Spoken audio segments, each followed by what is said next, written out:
প্রবাদ বাক্য কেন হইতো? সুদিনে বন্ধু বটে অনেকই হয়, দুর্দিনে হায় হায় কেউ কারো নয়। সত্য এটাই।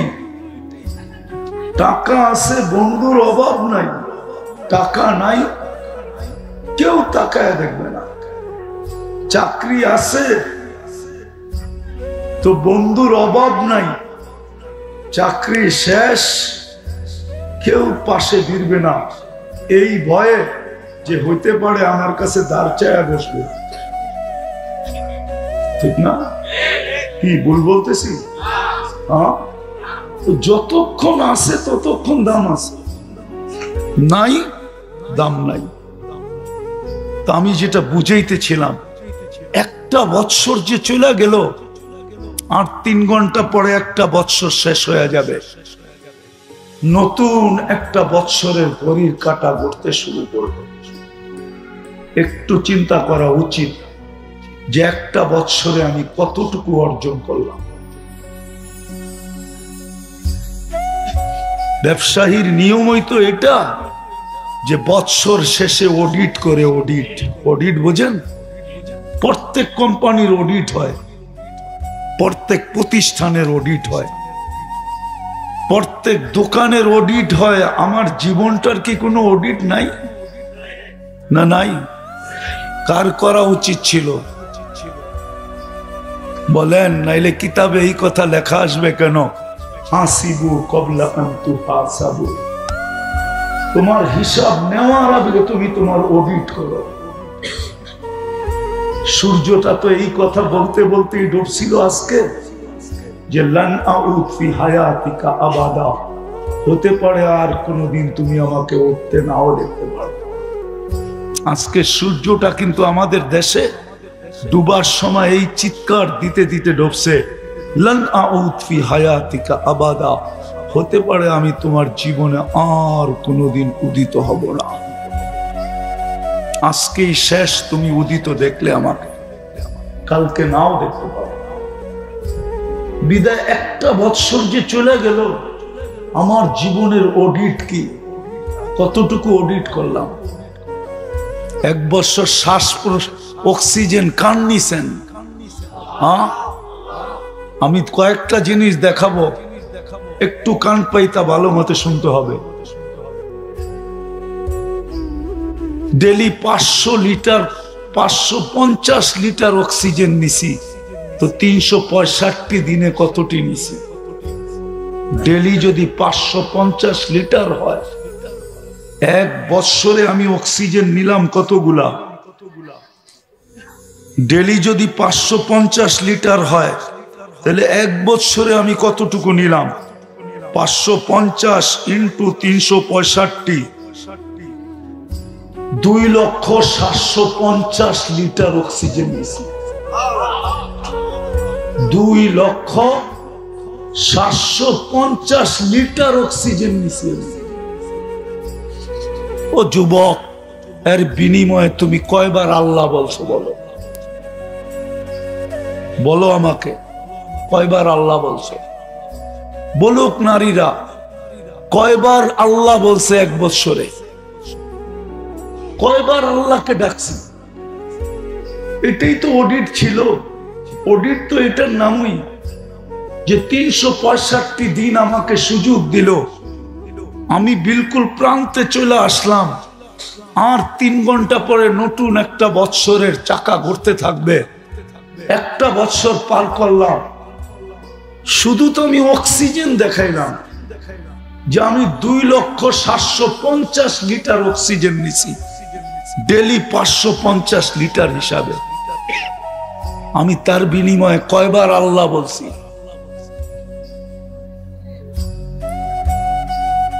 কতটুকু আমি আল্লাহকে কতবার আল্লাহ বলছি? কতবার দুরূদ পড়ছি? কয় ওয়াক্ত নামাজ পড়ছি আমি 365 দিনে? একটু ভাবে। এটার নামই তো অডিট। অডিট কাকে বলে? একটু পরেই তো শেষ হবে। উচিত তো ছিল আজকে সারা দুনিয়ার মুসলমানের তো উচিত ছিল 31st নাইট, তো এটাকেই বলে 31st নাইট। আল্লাহর বিরোধিতা করার নাম 31st নাইট না, নবীর বিরোধিতা করার নাম 31st নাইট না। যুবক, যেটা করো ওটার নাম 31st নাইট না। 31st নাইট এটা ছিল যে এশারের পরে মসজিদে বসবে আর নিজের অডিট নিজে করবে যে আমি যে 2,750,000 লিটার অক্সিজেন নিলাম, ডেলি 80,000 বার হিসাবে আল্লাহ আমার ভিতর থেকে কার্বন ডাই অক্সাইডকে বাহির করলো। আমার ভিতরে যে দূষিত অক্সিজেন ডেলি জমা হয়, এটাকে 80,000 বার আল্লাহ ক্লিয়ার করলো। আমার ভিতর থেকে বাহির করা আমাকে কর্মযোগ্য রাখলো। আমি আর বিনিময়ে আল্লাহর জন্য এই একটা বছর কি করলাম? তোমাকে যে আমাকে যে 1 বছর সুস্থ রাখলেন, এর বিনিময়ে কি করলাম? 31st নাইট এটা ছিল। যখন দেখতো যে কিছুই করে নাই, তখন পায়ে পরে একটা চিৎকার দিয়া বলতো, মালিক কিচ্ছু হয় নাই, রাস্তা আমার কাছে কিছুই নাই, শুধু একটাই আছে, তোমার কাছে মাপ চাই, আর কিচ্ছু চাই না। এটা ছিল 31st নাইট। 31st নাইট এটার নাম না যে 12টা 1 মিনিট বাজবে আর তুমি মাতাল হয়ে যাবা। মাতাল ডেক রেডি করে রাখবা, 1 মিনিট বাজতে দেরি আর ডেক ছাড়তে দেরি করবা না, এটার নাম 31st নাইট না। পটাকা ফুটানের নাম 31st নাইট না।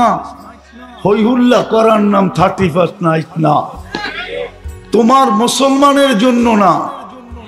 করতে পারো, আজকে ইচ্ছা স্বাধীনতা দিছে, কিন্তু আমার কথা দিন তারিখ দিয়া লেখা রাখো। করতে পারো, তুমি ইচ্ছা স্বাধীনতা দিছে, কিচ্ছু বলবে না, শুধু অপেক্ষা করবে, অপেক্ষা। কোরআন বলে ইন্নী মাআকুম মিনাল মুনতাযিরিন। কোরআন তো ভুল বলি নাই তো, শেষ অংশ পড়ছি, ঠিক না? ফান্তাযিরু ইন্নী মাআকুম মিনাল মুনতাযিরিন। আল্লাহ বলে তুই অপেক্ষা কর, আমি অপেক্ষায় আছি, আসতে দে সময়। যুবক, পায়ে হাত রাখা বলতেছি, যৌবন আল্লাহর দান, রত্ন, মহামূল্যবান।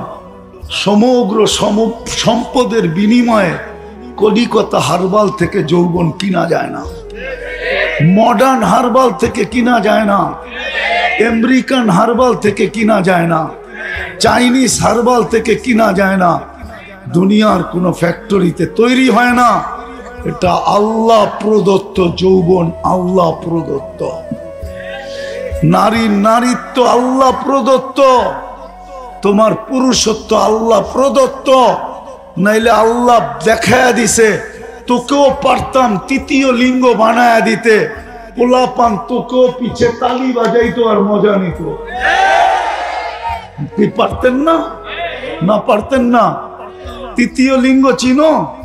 ওরে দেখলে কি করে তালি বাজায় আর কি করে, কি মজা লও না? না লও না? আরে যুবকরা কি বলে, মজা লও না? আল্লাহ তো পারতো তোমাকেও 3য় লিঙ্গ বানায়া দিতে। যেই দেখতো সে তোমারে দেখা মজা লইতো, মজা। যৌবন কে দিছে? পুরুষত্ব কে দিছে? নারীত্ব কে দিছে? যৌবন কে দিছে? এই জন্যই আমার কথা শুরু। এটা 2টা কথা বাবা দরকার, যে 1টা বছর চলে গেল, আমি অডিট কতটুকু করলাম। আজকে আমাদের অডিট করা উচিত ছিল।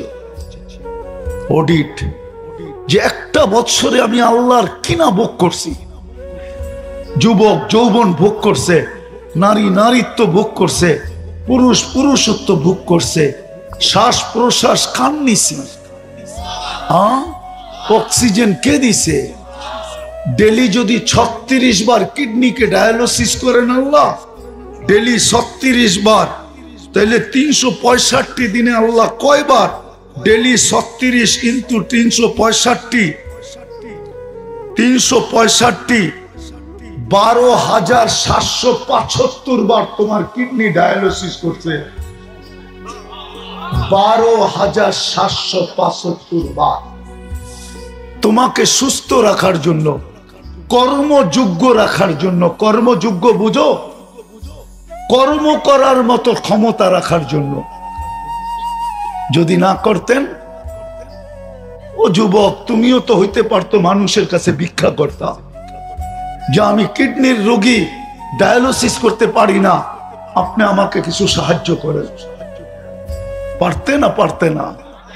হ্যাঁ, কে করলো 12,775 বার ডায়ালিসিস? ডেলি তো 37 বার ডায়ালিসিস করেন। বিনিময়ে কি করছো বলো? কতটুক করছি বলো? আজকে তো করা দরকার ছিল অডিট। একটা বছর একটু পরেই শেষ হয়ে যাবে। অডিট করা দরকার ছিল, তাফালিং করার তো দরকার ছিল না। আবার তুমি মুসলমানের ঘরে জন্ম, উম্মতে মুহাম্মাদি, আর তুমি করবে না অডিট? অন্য কেউ না করলে না করতে পারে। সমুদ্রের ফেনা সমান, বালির কণা সমান হয়, তারপরও মাফ হয়ে যাবে।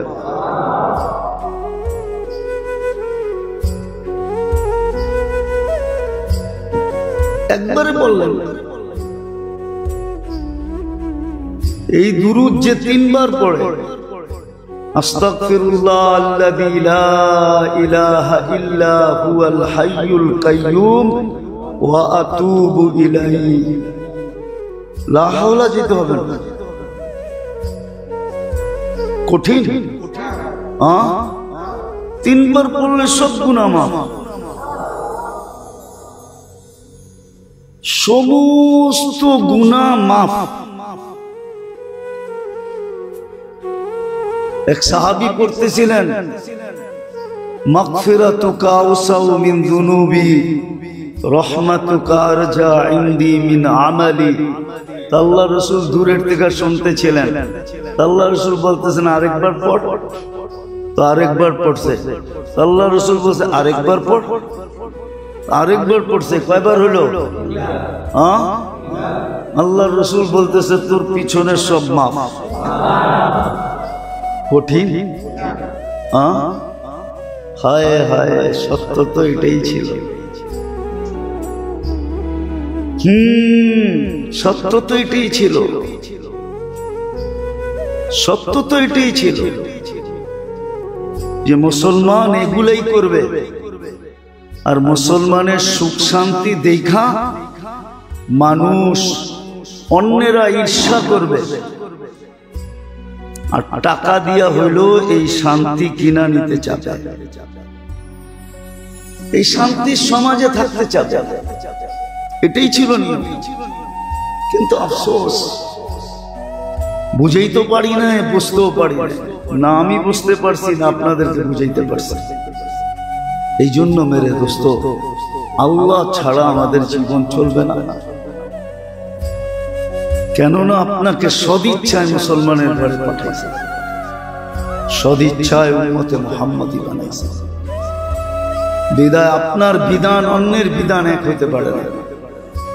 বিদায় আপনার জন্য সবচেয়ে বড় আল্লাহ সঙ্গে থাকলেই চলবে।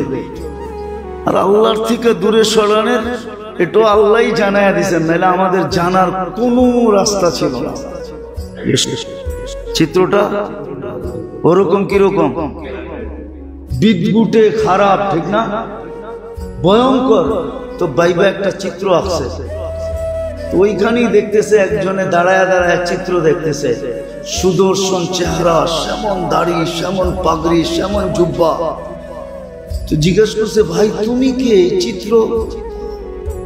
যার চিত্র আঁকছে আমি সে। যার চিত্র আছে আমি সে। তোকে তো দেখতে এত সুন্দর দেখা যায়, তোর চিত্রটা এরকম কেন? লেকিন কলমদার কাফে দুশ্মন আছে। কি করব, কলম তো যখন আঁকছে তখন আমার হাতে ছিল না, দুশ্মনের হাতে ছিল। দুশ্মনের হাতে বিদায়, ওর যেরকম মনে চাইছে এরকম আঁকছে। আমার হাতে থাকলে তো আমি আঁকতাম আমার মতোই, ঠিক না?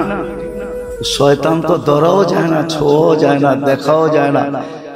ভাবতে গেলে সঠিক ভাবনাও বাবা যায় না যে ওর চিত্রটা কিরকম, ঠিক না?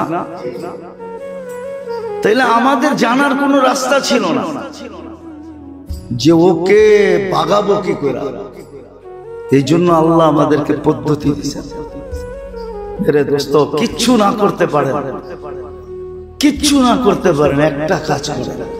আমি অনেকবার বলছি, আবারও বলতেছি, বিছনায় যায়া মনের থেকে হাত দুটা উঠায়া, আর না উঠাইল শুধু মনের থেকে একবার বলেন আল্লাহ তওবা করলাম।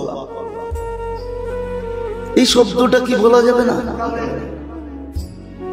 মনের থেকে বলেন, দিনের ভিতরে দুই একবার বলেন। সারাদিন কত মানুষকেই তো সরি বলেন, ঠিক না? না বলেন না? বলেন না? না বলেন না?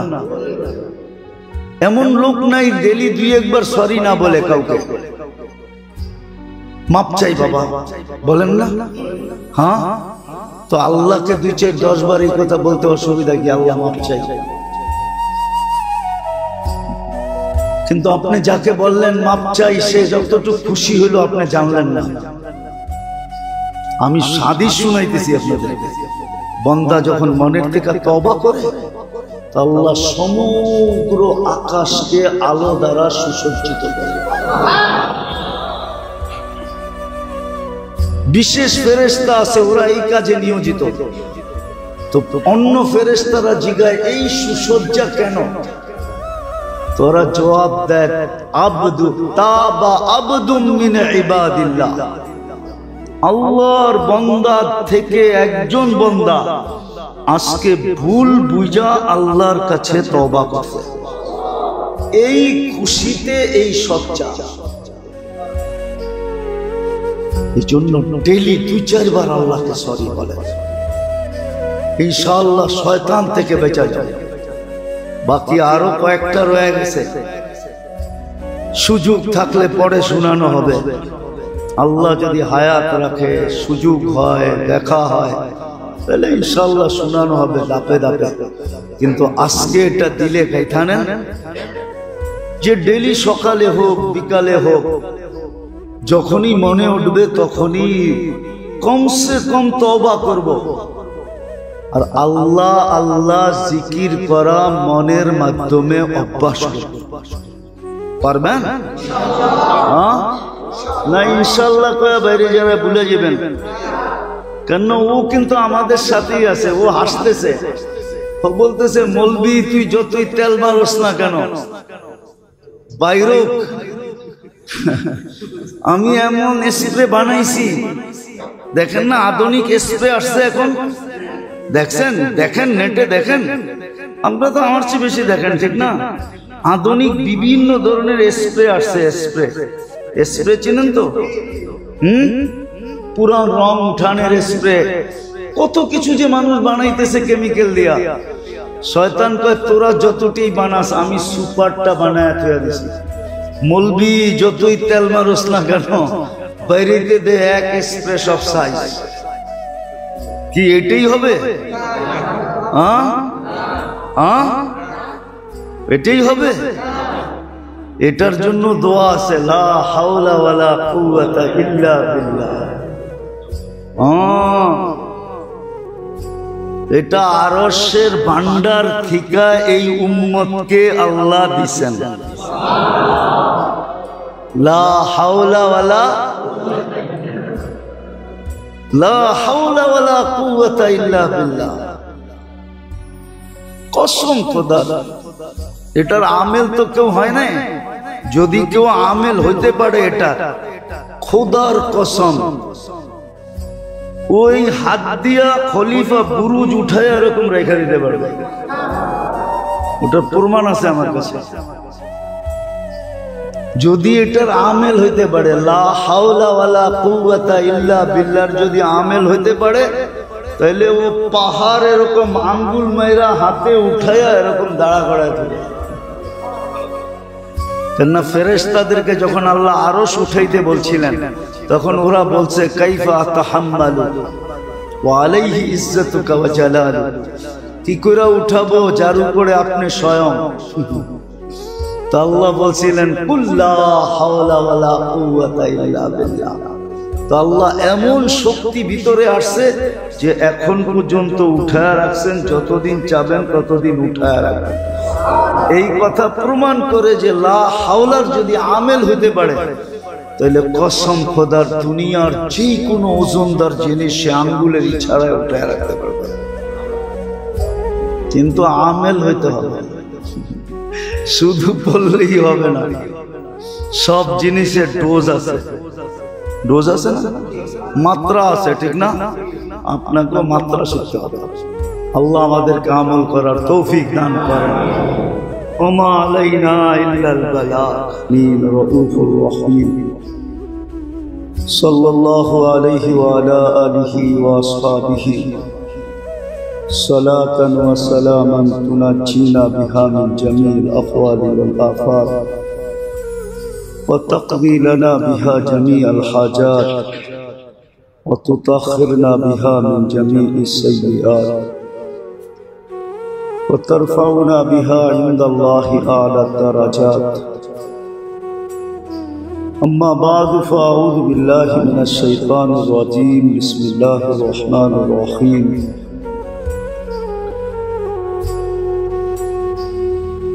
وأما من خاف مقام ربه ونهى النفس عن الهوى فإن الجنة هي المأوى. فقال رسول الله صلى الله عليه وسلم ألا إن النار سهل بشهوة أو كما قال عليه الصلاة والسلام. সম্মানিত উপস্থিতি, কোরআন হাদিস থেকে যতটুকুই তেলাওয়াত করলাম, আশা রাখি একই সামনে রেখে কিছু কথা রাখবো। আল্লাহ আমাদেরকে সঠিক বলা এবং শিক্ষা এবং আমল করার তৌফিক দান করেন।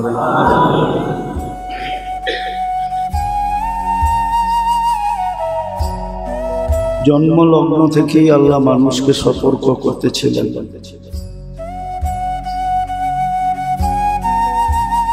যদিও শিশু কিছু বোঝে না, তারপরও যে পরিবেশে সে পা রাখে ওই পরিবেশকে আল্লাহ সতর্ক করতে থাকেন। আর সতর্ক করার সবচেয়ে বড় দৃষ্টান্ত হলো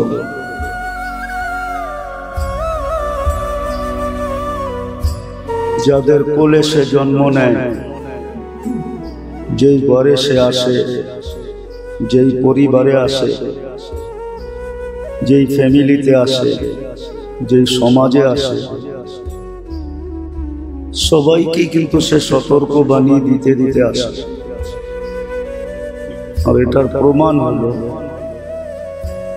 যে একটা শিশু কিন্তু নিশ্চয় জন্ম নেয়।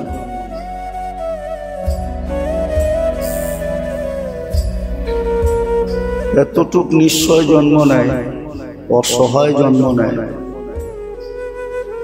না, সে বুঝাইতে পারে না কেউ বুঝতে পারে।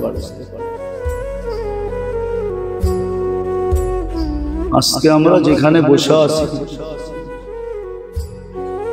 যার যতটুকু অবস্থান বা বয়স বাড়ার কারণে, সময় অতিবাহিত হওয়ার কারণে, সময়ের চাক্কা ঘোরার কারণে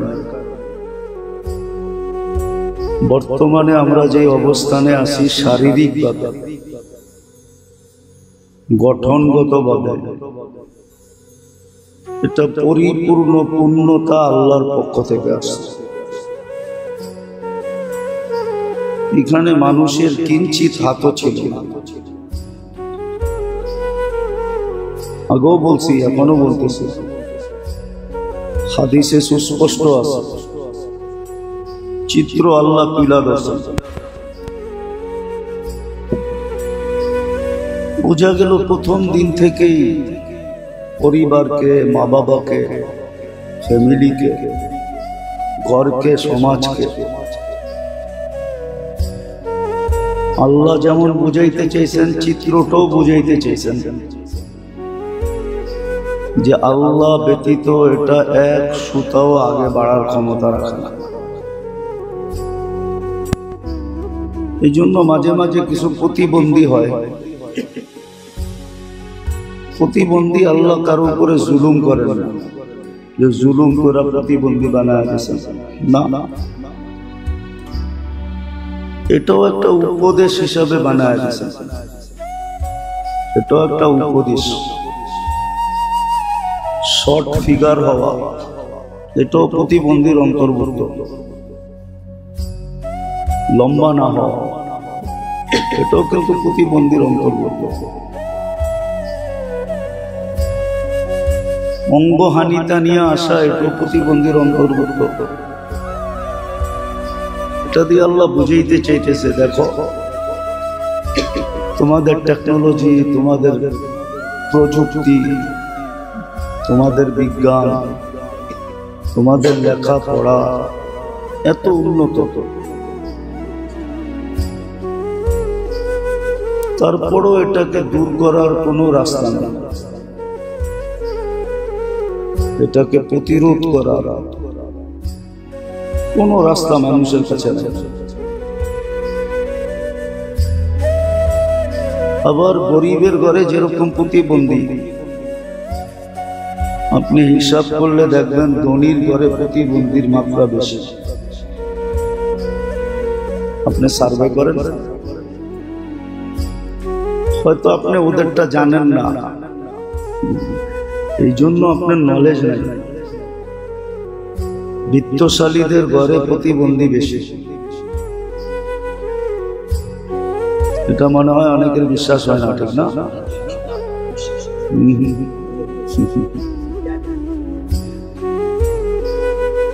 এদের ঘরে বেশি আল্লাহ বুঝাইতে চাইতেছে, তোমার কাছে তো টাকার অভাব নাই, শিক্ষা দীক্ষার অভাব নাই, সহযোগিতা নেওয়ার অভাব নাই, কিন্তু তারপরও তুমি কিঞ্চিত কেন দূর করতে পারতেছ না? এটা দ্বারা আল্লাহর একটা মেসেজ দেওয়া যে আমি ব্যতীত, আল্লাহ ব্যতীত বা আল্লাহর কুদরত ব্যতীত, আল্লাহর শক্তি আর কুওয়াত ব্যতীত, বলতে পারেন আল্লাহর টেকনোলজি ব্যতীত, আল্লাহর প্রযুক্তি ব্যতীত তোমরা কিঞ্চিত কিছু করার ক্ষমতা রাখো না। কিন্তু মানুষ এটা দ্বারা উপদেশ নেয় না। উপদেশ নেওয়া উচিত ছিল। যেমন হাদিসে একটা শব্দ আছে, কাফা বিল মৌতি ওয়াইদা। উপদেশের জন্য সমাজের মৌতই যথেষ্ট।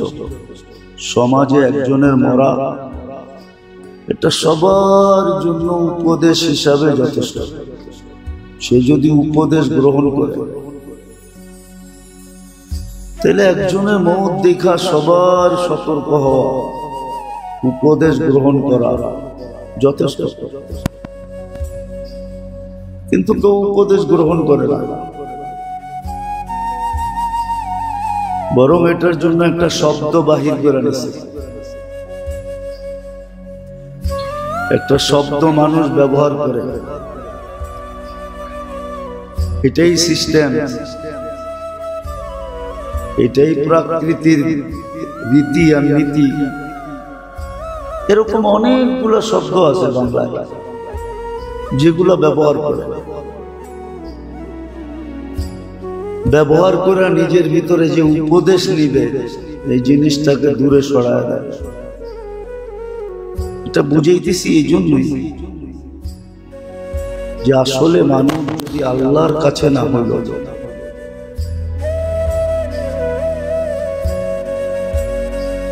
মানুষ যদি আল্লাহর করিব না হইল, আল্লাহর নিকটে না হলো, আল্লাহকে যদি সঙ্গে না নিল, আল্লাহকে যদি পক্ষে না নিল, আরেক শব্দ বলা যায় আল্লাহর রহমত যদি তার উপরে না হলো, তাহলে সিস্টেম সেট করার কারণে, সিস্টেম সেট আছে, সিস্টেম সেট হওয়ার কারণে দুনিয়ার জীবনটা চলে যাবে। কেন দুনিয়ার জীবনে আল্লাহ সিস্টেম সেট করেই পাঠিয়েছে। এই জন্য হাদিসে আছে রূহ আসার সাথে সাথে অনেকগুলা জিনিস লেখা হয়। প্রথম তো আল্লাহর কুদরতে লেখা আছে, আল্লাহর কাছে লেখা আছে, ওটাকে জমিনেও ফ্লাশ করা হয়, ফেরেশতারা আবার লেখে, অনেকগুলা জিনিস লেখা হয়, হাদিসে শব্দগুলো আছে। বিদায় ওই লেখা অনুযায়ী তার জীবনটা চলবে। যদি তা না হতো তাহলে দুনিয়ার কেউ খোদাদ্রোহী হতো না, আল্লাহর বিরুদ্ধে যেত না। মানুষ নিজের পক্ষের মানুষ ব্যতীত বিরোধী মানুষকে কখনো পছন্দ করে না। তাহলে আল্লাহ কাফের মুশরিককে কোনোদিন পালতেন না। ওই সিস্টেম আছে বিদায় পালতেছেন, যতদিন বাঁচবে অতদিন পালবে, সব কিছু তার বেয়ার করবে, আর করতেও আছেন, সব বেয়ার করতেছে আল্লাহ। অথচ আল্লাহর বিরুদ্ধে, সে আল্লাহর বিরোধী, খোদাদ্রোহী, তারপর আল্লাহ বেয়ার করতেছে, আরো উন্নত ভাবে করতেছেন, উন্নত ভাবে। আপনি দেখেন উন্নত দুনিয়া, উন্নত ভাবে ওদেরকে পাল্টাছে। এটা সিস্টেমে আছে, দেখে চলবে। আবার বইলেও দিচ্ছেন এই ছোট জীবনে তোমার ইচ্ছা, তোমার ইচ্ছা যেমন খুশি তেমন চলো, যেমন খুশি তেমন সাজো, বাধা দিবে না, এটাও বলে দিছে যে আমি কোনো বাধা সৃষ্টি করব না, যেমন মন চায় তেমন চলো, যেমন খুশি তেমন সাজো, বাধা দিবে না। কিন্তু হ্যাঁ, এই জীবনটা তো চলে যাবে, 60-70 বছর, 1000 হোক আর লাখ হোক, একদিন চলে যাবে, শেষ হয়ে যাবে। কিন্তু কালকের জীবনটা চলবে না, যেটা কোরআনে বারবার সতর্ক করছেন, তাও মুসলমানকে করছেন, ইয়া আইয়ুহাল্লাযীনা আমানু তাকুল্লাহ। মুসলমানকে সম্বোধন করছেন, মা কদ্দামাত লিগাদ, কালকে চলবে না। এই জন্যই বলছে কালকের জন্য প্রস্তুতি কতটুকু।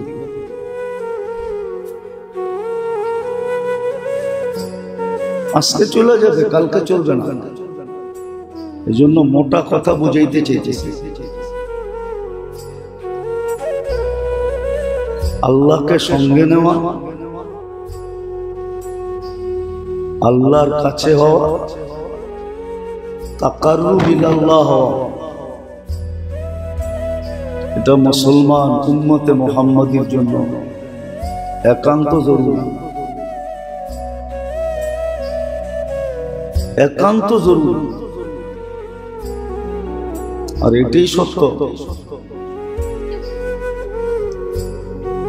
এটাই সত্য। একটা কথা বুঝানোর জন্য বলতেছি,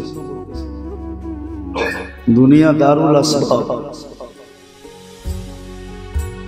সবাই বলে পানি পান করলে পিপাসা দূর হয়, খাইলেই পেট ভরে। এই দুনিয়াটা আসবাব দিয়েই চলে, উপক্রম দিয়ে চলে।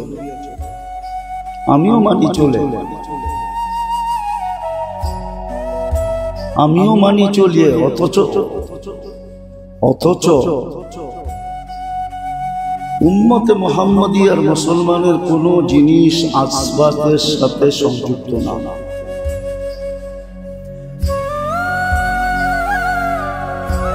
আসবাব শুধু দিয়েছেন আল্লাহ বিজাতিদের জন্য। উদাহরণ দিলে বোঝা যাবে। আন্ধার জন্য লাঠি, এটাই ঠিক। অন্ধের জন্য এটাই, সে লাঠি ছাড়া চলতে পারবে না। আর চক্ষুওয়ালার জন্য লাঠি প্রয়োজন হবে না, এটাই সত্য। তো মুমিন মুসলমান আমাদের সব কিছু আসবাবের সাথে সংযুক্ত না, ডাইরেক্ট আল্লাহর সাথে সংযুক্ত। ওদেরকে আসবাব দিয়া সান্ত্বনা দিছেন, আমাদেরকে আমল দিয়া সান্ত্বনা দিছেন। আসবাবের সাথে কোনো ওয়াদা রাখেন নাই, অঙ্গীকার রাখেন নাই, কোনো চুক্তি রাখেন নাই, কিন্তু আমাদের আমলের উপরে ওয়াদা আছে, অঙ্গীকার আছে, ওয়াদা আছে, অঙ্গীকার আছে যে এই আমল করলে এটা মিলবে, এই আমল করলে এটা মিলবে, এই আমল করলে এটা মিলবে। তাহলে আমল বলতেন না। আর আমলের উপরে এত বড় বড় কিতাবও লেখা হতো না।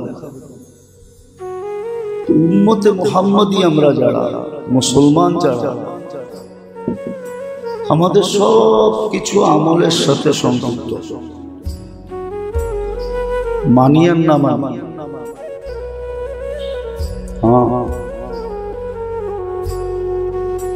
মানি আর না মানি, এটাও একদিকে আল্লাহর দয়া, এটাও একদিকে ভাবলে না নিঃসন্দেহে আল্লাহর দয়া। যে মুমিন মুসলমানের দুঃখ কষ্ট দ্বারা তার গুনাহ মাফ হয়, এমনকি কাটা বিঁধলেও গুনাহ মাফ হয়, খোঁচা খাইলেও গুনাহ মাফ হয়। শুধু গুনাহ মাফ হয় না, আবার সওয়াবও মিলে।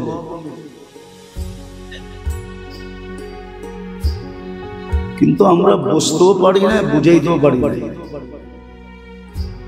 যে উম্মতে মুহাম্মাদি, যার জন্ম মুসলমানের ঘরে, যে জন্মসূত্রে উম্মতে মুহাম্মাদি হিসাবে ঘোষিত, শুধু ঘোষিত না, সিল মারা, বিলকুল দলিল করা, জন্মসূত্রে উম্মতে মুহাম্মাদি, জন্মসূত্রে মুসলমান, তার এই কথাটা বিশ্বাস না, এই কথাটাই মানা উচিত যে আল্লাহ ব্যতীত আমার চলবে না।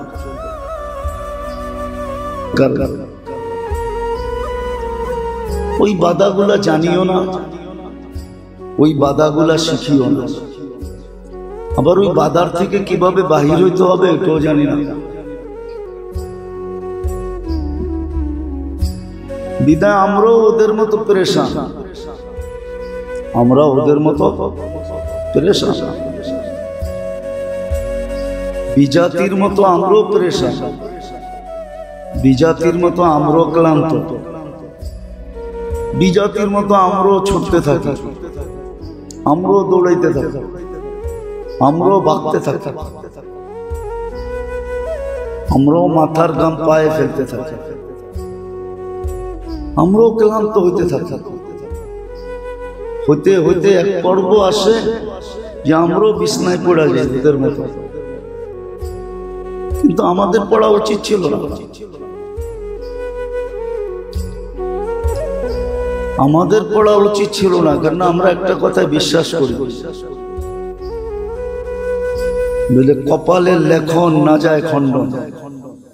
শুনছেন কোনদিন? কপালের লেখন না যায়, এটা বুঝেইছে তকদিরে যা লেখা আছে এটা হবেই, কপালে যা লেখা আছে এটা মিলবেই। তাহলে যেই কথা বিশ্বাস করে ওর তো ক্লান্ত হওয়ার কথা না, ওর তো ছুটার কথা না। কিন্তু আমরাও ওদের মতো পরেশান। যাদের কপালে পরেশানি লেখা আছে, হ্যাঁ সত্য এটা,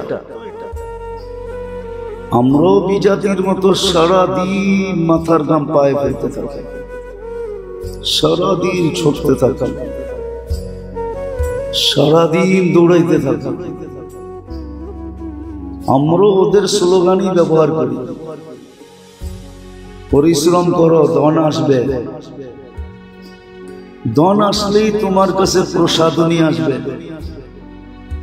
আর প্রসাদনী আসলেই তুমি সুখী হবে। অথচ আল্লাহ বারবার দেখাইতেছে প্রসাদনীওয়ালাদের আত্মহত্যা, বারবার দেখাইতেছে।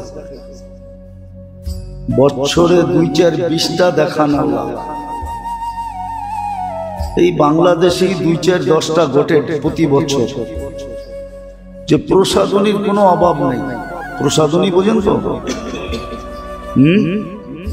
বোঝেন কি? আসবাবপত্রের কোনো অভাব নেই, টাকা পয়সারও কোনো অভাব নেই, যাদেরকে আমাদের ভাষায় সেলিব্রিটি বলে, সর্বদিক দিয়ে আকর্ষণের পাত্র। কিন্তু কয়েকদিন পর পরেই শুনবেন আত্মহত্যা। কেন আত্মহত্যা করলো? বুঝা গেল আল্লাহ প্রমাণ দিতেছেন। সে ভাবছিল পরিশ্রম করলে ধন আসবে, আসছে ধন, ধন আসলে প্রসাদনী আসবে, আসলো প্রসাদনী। সে ভাবলো এগুলা হইলেই আমি সুখী হয়ে যাব। কিন্তু সুখে কি মানুষ আত্মহত্যা করে? তাহলে তো ডেলি 2-4 হাজার বাইতুল্লাহর ছাদের থেকে লাভ দিয়া জান দিত, ঠিক না? যে এইখানে মরলেই জান্নাত, ঠিক না? কি কোন? হ্যাঁ, বাইতুল্লাহর ছাদের থেকে যদি কেউ লাভ দিয়া মরতো, তো মরতো কোথায়? আরে বলেন না, বাইতুল্লাহর ভিতরে মরতো, ঠিক না? কাবার ভিতরে মউত, এটা তো ভাগ্যের কথা, ঠিক না? হ্যাঁ, তাহলে তো ডেইলি ছাদের থেকে 2-4 হাজার লাভ দিত আর মরতো। আর সৌদি প্রশাসন লাশ উঠাইতে উঠাইতেই ক্লান্ত হতো, ঠিক না? কিন্তু কেউ তো লাভ দেয় না। তো আত্মহত্যা একটা ভালো জিনিস না, ঠিক না? কিন্তু করে কেন? হ্যাঁ, ও বলতেও পারে না কাউকে, সইতেও পারে না, কইতেও পারে না, বিদা আত্মহত্যা করে।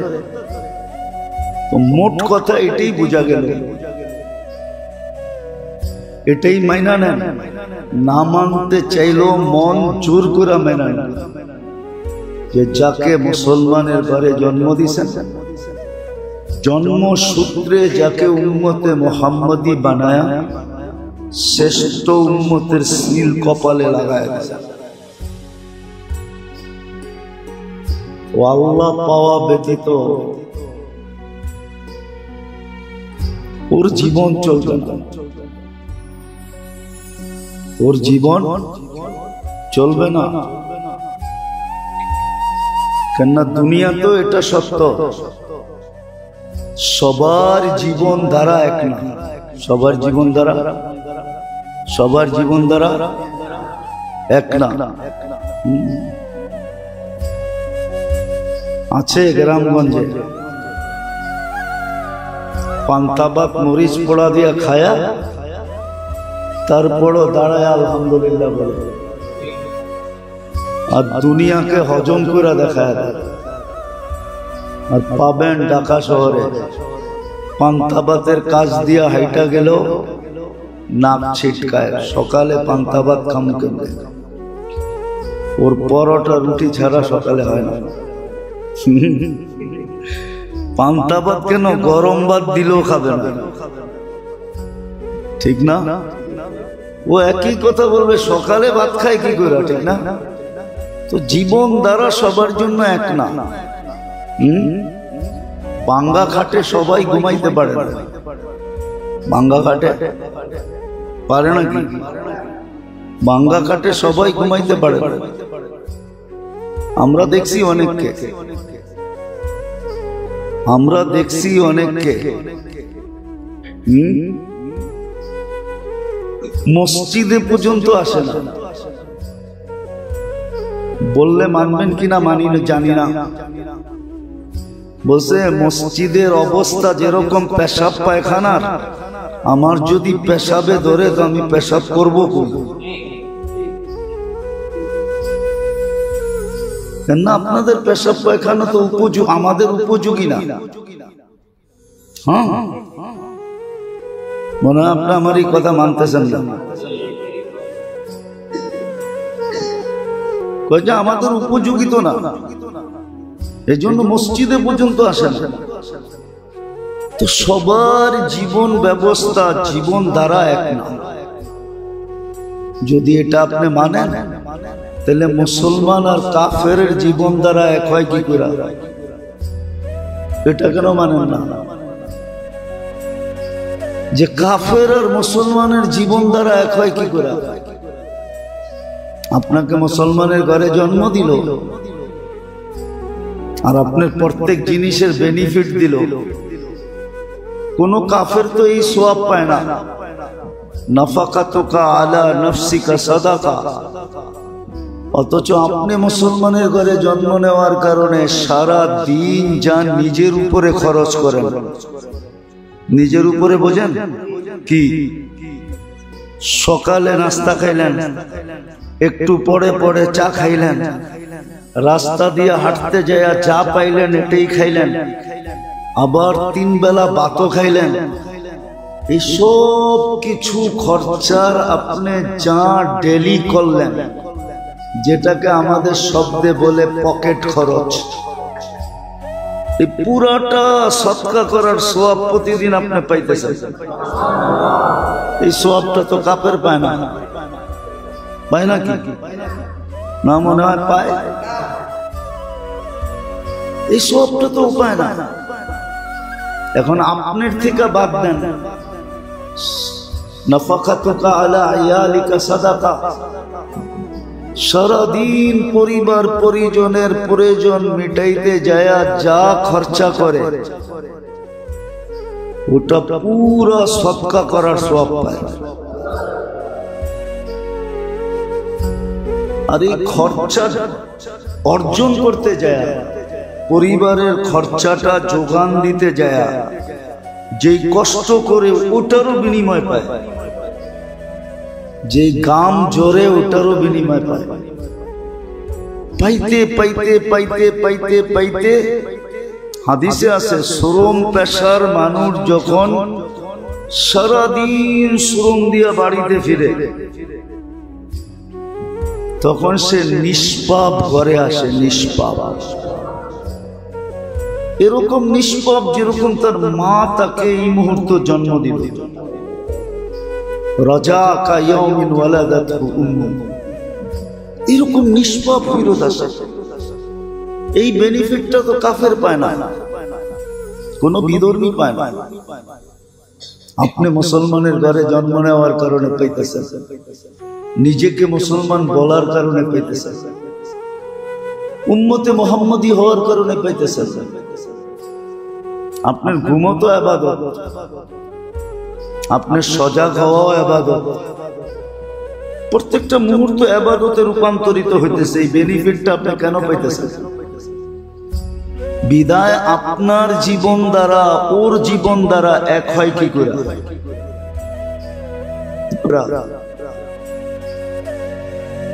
এরকম প্রত্যেকটা জিনিসই এক হয় কি করে? কোরআনে তো এটাও ইঙ্গিত দিচ্ছেন, যে কাইফা তাহকুমুন, আফসোস তোমাদেরকে নিয়ে যে তোমরা এটা কিভাবে সিদ্ধান্ত করো যে দুটোটাই এক। না, এক হতে পারে না, কসম খোদার। এই পর্যন্ত বলতেছি, যদি বিধর্মী প্রতিবেশীও থাকে আর আপনি যদি তার উপরে দয়া করেন, তাহলে এই দয়ার সওয়াব আপনি পাবেন, সে কিন্তু কিচ্ছু পাবেন না। আর সে যদি আপনার উপরে করে কিচ্ছু পাবে না। হ্যাঁ, এতটুক পাবে যে দুনিয়াতে ওই প্রবাদ বাক্য শব্দ হবে, কারবালা হো বালা। কারবালা বুঝেন, আবার কারবালা বুঝেন না। কারবালা হো বালা, ভালো করবা তো তোমার দুনিয়াতে কিছু ভালো মিলবে, সে এতটুকু পাবে। তাহলে আমাকে যুক্তি দিয়ে বোঝান আপনারা যে আমাদের রীতিনীতি ওদের রীতিনীতি এক হয় কি করে? আমার জীবন দ্বারা ওর জীবন দ্বারা এক হয় কি করে? এই জন্য মোটা কথা, বুঝলে কাজে দিবে, আর না বুঝলে কিন্তু পস্তাইতে হবে। আর ওই পস্তানো বড় কঠিন পস্তানো। আখেরাতের পস্তাওয়া, আখেরাতে পস্তানো, এটা বড় কঠিন, বড় কঠিন, বড় কঠিন। এই জন্য যাকে আল্লাহ মুসলমানের ঘরে জন্ম দিয়েছেন, উম্মতে মুহাম্মদী বানিয়েছেন, তার জীবনটা আল্লাহ ছাড়া চলবে না। আল্লাহকে কাছে পাওয়া ছাড়া সে স্বাদ পাবে না। হ্যাঁ, অন্য কেউ স্বাদ পাইলেও পাইতে পারে, ওটা নিয়ে আমার কোনো আলোচনা নাই, মত বিরোধও নাই। আরেকজন পাইলে পাইতে পারে, বিজাতি পাইলে পাইতে পারে, কারণ এটাও ইঙ্গিত আছে সে যা পাবে এখানেই পাবে, যা পাবে এইখানেই পাবে। অনেক মালিক পাওয়া যাবে, দুপুরের খাওয়াটা কর্মচারীকে নিয়ে খায়, কিন্তু আজ পর্যন্ত একবারও কর্মচারীকে বাসায় দাওয়াত করে খাওয়ায় না।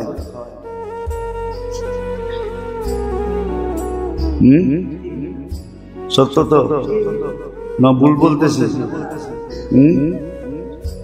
ডেলি দুপুরে যা আসে বাসার থেকে সবাইরে নিয়েই খায়। এটা বলে তোদের দিও আন, আমারটাও লও, চল মিলাজিলা খাই, এটা বলে। কিন্তু আজ পর্যন্ত একদিনও বাড়িতে দাওয়াত করে খাওয়ায় নাই।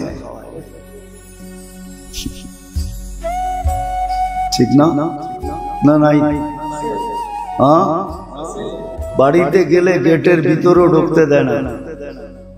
ও তো ভাবছে ডেলি আমাদেরকে নিয়ে খায়, বাড়িতে গেলে মনে হয় বেডরুমেই বসাইবে, অথচ গেটের ভিতরেও ঢুকতে দেয় না। এরকমই বিজাতিকে এইখানে দিবে, এটাই ওয়াদা, ওইখানে আর দিবে না, ওইখানে আর।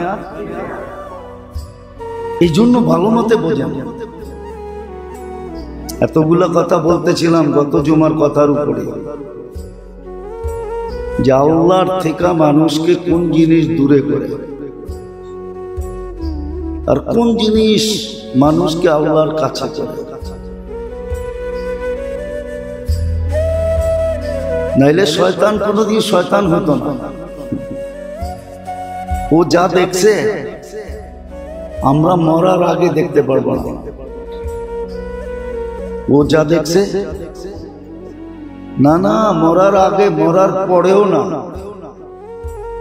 যদি নৈকট্য না লাভ করতে পারি তাইলে আমরা দেখতে পারবো না ও যা দেখছে। কেননা ও আরশেরও তওয়াফ করছে, তাইলে বোঝা গেল আরশের যদি তওয়াফ করা থাকে তাহলে ও আরশ দেখছে,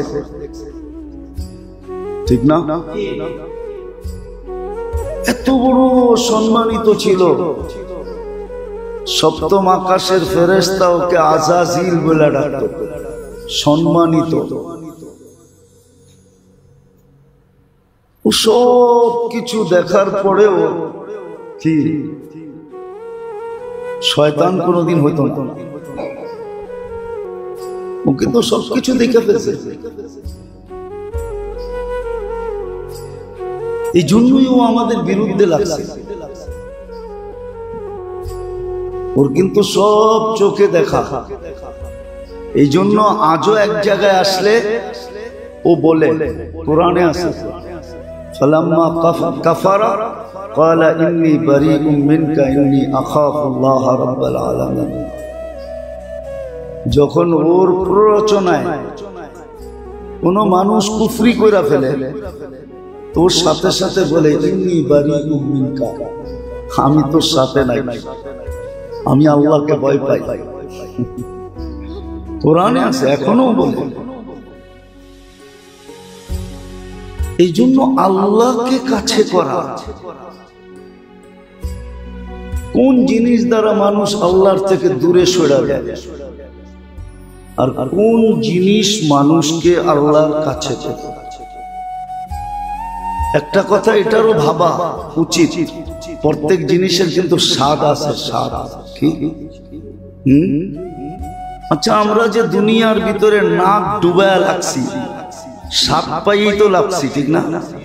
না স্বাদ পান্নায়? পান্নায় স্বাদ? হ্যাঁ, তো প্রত্যেক জিনিসের একটা স্বাদ আছে। আল্লাহ পাওয়ারও একটা স্বাদ আছে, মজা আছে। আর আল্লাহ যারা পাইছে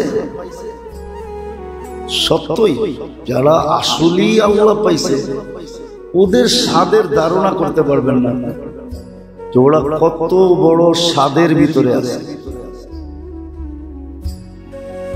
ওই স্বাদ আপনার আমি অনুভব করতে পারবো না। নাইলে বেলাল রাদিয়াল্লাহু তাআলা আনহুর কাহিনী, যে বুকের ভিতরে, গত জুমায় মনে হয় বলছিলাম, বুকের উপরে চাটান পাথরে, আর নিচে উত্তপ্ত জমিন, তার উপর দিয়া মাই, তারপরও আহাদ আহাদ বলতেছে। এটা স্বাদ। এরকম আল্লাহওয়ালাদের কাহিনী আছে, এটা একটা স্বাদ। আল্লাহ পাওয়া একটা স্বাদ। আর এটাও সত্য, আল্লাহ না পাওয়াও একটা বিপদ। মুসলমানকে আল্লাহ বলে দিছে, তুমি যদি আমাকে না পাইলা তাহলে তোমাকে উলঝায়া দিব। উলঝায়া বোঝেন? উলঝানো বোঝেন না? তোমার ডাল চাল কিন্তু মিলায়া দিব, এটা বোঝেন? কইবেন খিচুড়ি পাক করে ফেলবো না, এটা ডাল চাল মিলানো, এটা না। অনেক কিছু একসাথে মিলা যাওয়ার পরে বাঁচতে হয় না, আলাদা করতে হয় না, এটার নাম হলো উলঝান। বেড়াতেরা বোঝেন? বেড়াতেরা? আর এটাও বোঝেন না? বোঝেন? বেড়াতেরা বোঝেন? কি? হ্যাঁ, একসাথে সুতা, যেরকম সুতার বান্ডেল প্যাচ লেগে যায়, খুলতে খুলতে খুলতে সারাদিন পার হয়ে যায়। আল্লাহ বলে এরকম তোমাকে উলঝায় দেন।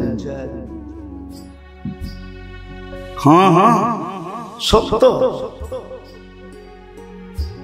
কামের কাম কিচ্ছু হবে না, কামের কাম সারাদিন খালি দৌড়াইবে, কামের কাম কিচ্ছু হবে না, কামের কাম কিচ্ছু হবে না, সারাদিন খালি দৌড়াবে, উলঝায়া দিবে। বেড়া তেরা লাগায় দিব, প্যাচ লাগায় দিব, প্যাচ। এটা তো বোঝেন? আল্লাহ বলবে সর্ব কামে তোদের প্যাচ লাগায় না, প্যাচ লেগে যাবে। এটা ছুটাইলে ওইটা আসা পড়বে, ওইটা ছুটাইলে আরেকটা, একটার পর একটা আসতেই থাকে। এটা মুসলমানের ব্যাপারে বলা আছে। হ্যাঁ, দুটা কাজ করব, দিলকে তোমার গরিব বানায় দেব। দিল গরিব। ও আমলাউ ইয়াদাকা শুগলা, তোমার হাত দুইটা ব্যস্ততা দিয়া ভরা দিবে। এটা মুসলমানের হবে। এই জন্য আমাদের শিখা উচিত, জানা উচিত, করা উচিত যে আল্লাহর থেকে আমাকে দূরে করে কি, আর এটার প্রতিকার কি, আল্লাহর কাছে করে কি। শয়তানের কাজই হলো মানুষকে আল্লাহর থেকে দূরে করা। সে সব সময় আল্লাহর থেকে মানুষকে দূরে করে, দূরে সরাইতে চায়। এটা তার 24 ঘন্টা পরিশ্রম, 24 ঘন্টা তার ঘুমের প্রয়োজন হয় না। ঘুমহীন একই ব্যস্ততা মানুষকে আল্লাহর থেকে দূরে করা। এটার প্রতিকার কি?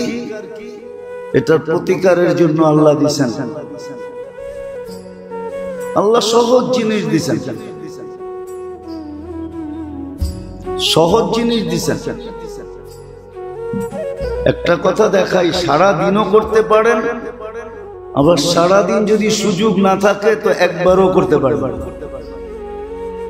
যেমন হাদিসে আছে যে ফজরের নামাজের পরে 10 বার সূরা ইখলাস পড়বে। কি? ফজরের নামাজের পরে কয়বার? কঠিন, অনেক বড় না? কি কোন? অনেক বড় না সূরা ইখলাস? একবার পড়তেই 3 ঘন্টা লাগে। যে 10 বার সূরা ইখলাস পড়বে, ওই দিন শয়তান যত জোর লাগা, ওকে দিয়ে কোনো কবিরা গুনাহ করাইতে পারবে না। কয়বার? সগীরা গুনাহ তো এমনি মাফ হয়ে যায়, উজুর দ্বারা, মুসাফার দ্বারা, সালামের দ্বারা, নামাজের দ্বারা, দান খয়রাতের দ্বারা এমনি মাফ হয়ে যায়। ইয়াফু আন কাসীর। এটা হলো একবারে করা। সকালে কোরআন এলো, ফজর পড়লো বা জামাত, তারপরে সূরা ইখলাস 10 বার পড়লো। তো সারা দিন শয়তান থেকে কি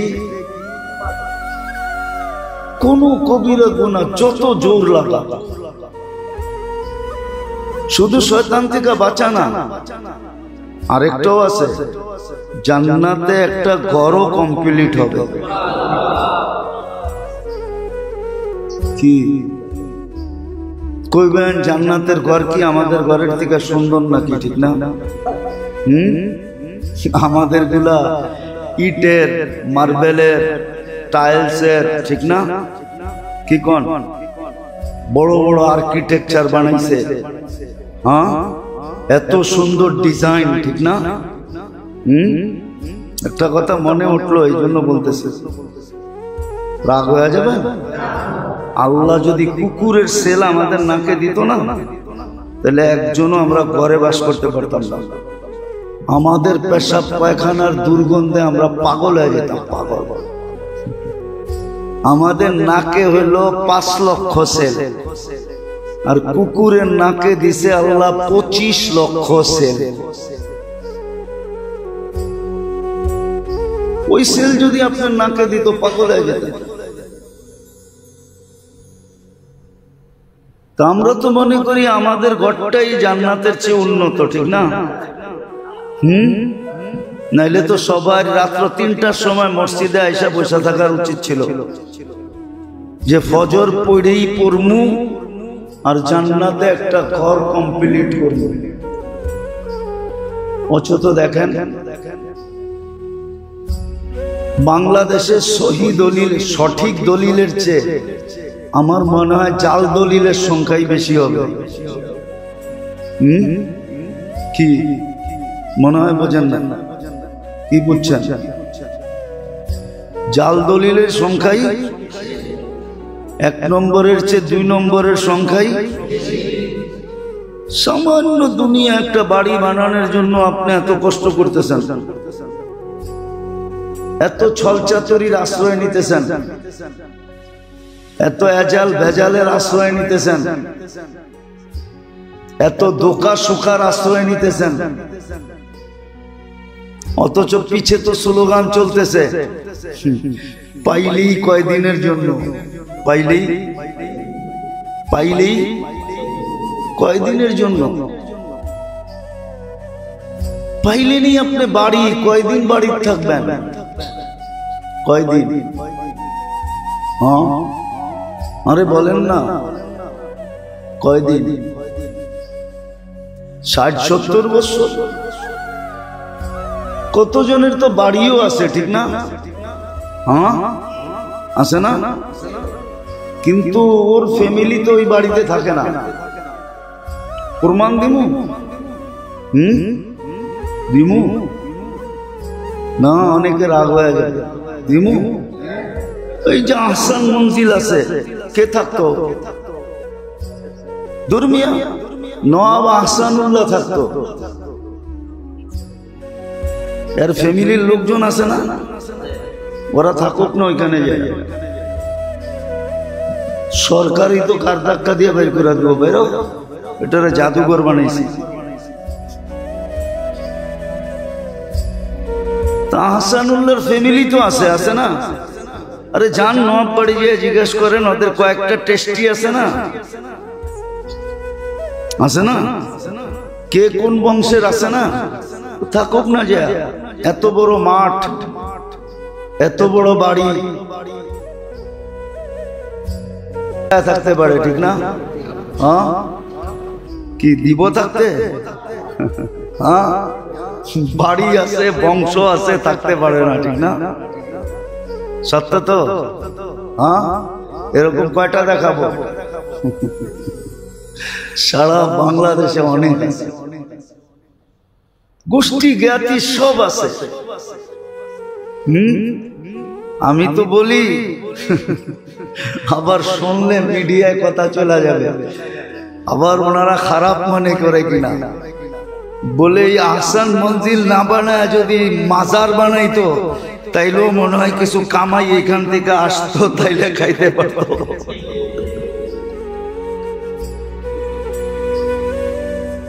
আল্লাহ তো দেখায় এটা।